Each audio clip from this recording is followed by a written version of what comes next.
name is Vicki and I am the Travelling Tarot teacher. This week I am again in Winton, so you can see the lovely background here. I'm actually about maybe about 20-30 k's out of Winton, so it's actually way in the distance on the horizon, and this is the Australian Age of Dinosaurs Museum, and it's located on the jump up. They call it a jump up, which is like a big mesa in the middle of the outback. So it's really lovely. This is my view that I get to wake up to every morning, and it's pretty spectacular. So as you can see, if you're a keen weather observer, there's some storm there in the background as well. But we're not here to do the weather. We're going to do the tarot forecast rather than the weather forecast. So as usual, I'm using the Mythic Tarot deck, and I'm going to choose 6 cards for the deck, and we're going to do a forecast from that. So you see me doing this, that's because I'm in the outback and there are many flies, and fingers crossed I don't snort one or swallow one as we go. That has happened and it's not funny. It makes for hilarious viewing, but it's not very pretty. Anyway, so I'm choosing 6 cards, and we're doing them as a little story, if you like. So I'm just going to put those down there. Now, so we're going to begin with where we are energetically. This is like where we know that we are. We can feel it, we can experience it, and it's in our physical world. So the first card we have here is the Knight of Pentacles. So the Knight of Pentacles represents stability, and it means that in the physical world you have everything. You don't have to go looking for everything. You have everything around you that you need right now. If you feel like that you don't, invoke the power of the Nine of Pentacles to either help you feel comfortable with actually what you do have, or to enable you to recognize so that if there is something to collect, then, or it's going to come to you, that's what you can invoke the power of the Nine of Pentacles. Now the next card we're going to show you is the energy that's affecting us. So this is like our soul energy. This is what the spirit world is like, sort of moving us or pushing us or influencing us, and that's to help us on our way, to help us feel stable like this. And the card that I've chosen is the Hanged Man. It's interesting that we've talked about invoking the energy of the Nine of Pentacles to help you feel comfortable. The Hanged Man symbolizes having to wait. It's like a personal sacrifice, that oftentimes it's all about timing, and you're being sort of forced to wait, and it's not always comfortable because it's you can actually see where you have to go, you can feel where you need to be, but the Hanged Man is asking you that it's a little bit about timing, so you're not quite there just yet. So the influence around us is saying, okay, yes, going to give you time to recognize that if you haven't recognized it, that you actually have all the things around you, and if you're not feeling it, then the Hanged Man is going to give you that time, or gift you that time in order so that you can actually acknowledge it for yourself.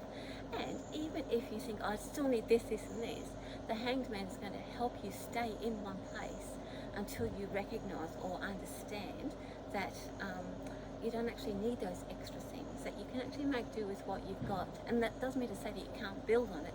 It just means that you're ready to go with what you've got. You don't have to get this over here or have that over there. You've got everything that you need right now. That's why, I mean, the Hanged Man can be a bit frustrating, but that's why he's really helpful. Right, so now we're going to have a look at what sort of fears this is invoking. So we're looking for stability, we're being asked to wait. What sort of fears are being invoked at the moment? And we've got here this card here. So this is the card of contentment. So the challenge or the block around this is that we're going to feel uncomfortable until we feel settled. So and I often talk about this, the discomfort is required so that we can go within to settle ourselves down. We can no longer look outside of ourselves to say, I need this to fix me up and I need that to make me happy. The discomfort or the discontent that we feel within ourselves really drives us to look within to say, well, okay, what is it that I'm missing? What's the message that I'm missing? So the message that you're being asked to look at or to acknowledge is that you have everything you need.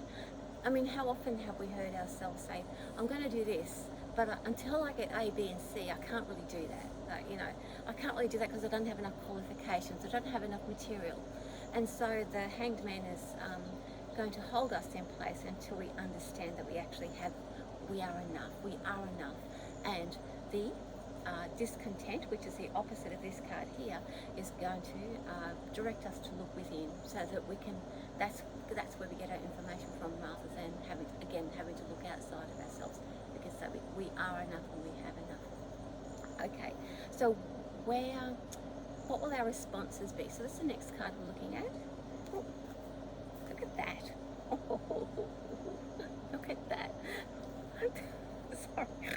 Sorry. It's it's a card. We're just going to stamp our little feet. It's not fair. It's not fair. I demand. Our responses are going to be really demanding. So isn't that interesting? Like that level of frustration that we have is like, it's not fair. It's not really a victim space, but it can lead to being in a victim space. So pretty much, and not that it's a bad thing, but it's like, it's not a negative thing or a bad thing or anything like that, because everything has a purpose. So this little, maybe a bit of a tantrum that we're going to throw, it's not fair, again, is leading us towards that whole looking within. Because, you know, you can throw a tantrum or just say this is not fair, or, you know, I'm going to sit still and do this, but it's not going to make any difference. So again, it's going to, like, it's almost like directing us to be calm in the moment and look within and be satisfied with all you have. Because once you do, if you really want that thing that you want, that you're wanting to achieve, or that goal that you're heading for, all of the signs are just saying that you are enough and that you have enough. And so everything around is directing us towards that understanding. But it's a process, and that is a process that doesn't come oftentimes easily. Okay, sorry, I didn't mean to snort then, but it's so funny. I could just, because I would do the same things, like, not fair. Okay, so the next card we're looking at is what the future holds. Where are we heading?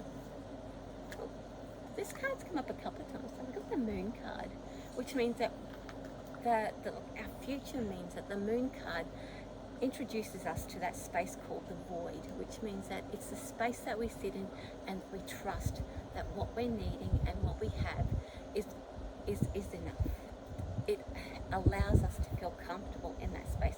Again, the Moon card is not always a comfortable card, but it is helping. All these things that we just talked about is allowing us to feel comfortable, that sometimes, even though we don't know what the future is, or we can actually, we're only getting a hint of it, or that there's a feeling around it, that feeling and that hint is enough. And that's really where the faith in our journey, the faith in the spirit world, that's where all that comes from, is to work with the Moon card. So now we're going to look at what the spiritual meaning is. Overall, what is it? What is our karmic lesson here? What is our soul lesson, if you want? What's in it for us? What are we getting out of it? So on a soul level, we are getting this card here. Look, 10 of Wands. Now, again, not a fabulous card, but what? Like, it looks really overcrowded, and I just want to tune in to give just the best message for that. So, see how that ties in. Just bear with me. I want to tune in, really get that spirit message for us all, because it's not really jumping out at me at once. And maybe that is the message. So I really felt like, looking at that card here, my first impression, my first feeling around that card was that we get to learn how to juggle everything. Oh, okay, that's interesting. All right. Oh, gotcha. Sorry. Thanks, guys. All right. So this card here, the spiritual meaning of this is that we don't have to do everything and know everything. I'm wondering, like, once we go through all this little bit here, is that the next phase, and this is my feeling around this for this card here, is the next phase is that we get a little bit overwhelmed spiritually, so that we allow others to come in and work with us and help us. But there's another message here, and I really think the message is the fact that the message is hard to reach, because this card is not giving me a clear understanding or a clear message. And so, again, we've got that sort of, see, a look on his face. It's not quite fair. It's not fair. I've got everything, but it's not fair. So he's gone through this whole ordeal, the story of this card, and he's got everything that he's reached for, but you know, what was it all for? Okay, I'm really struggling. Okay, so let's look at this. So that's my feeling, right? So this is a learning moment here. The fact that there is no strong or direct feeling around this card is the spiritual message.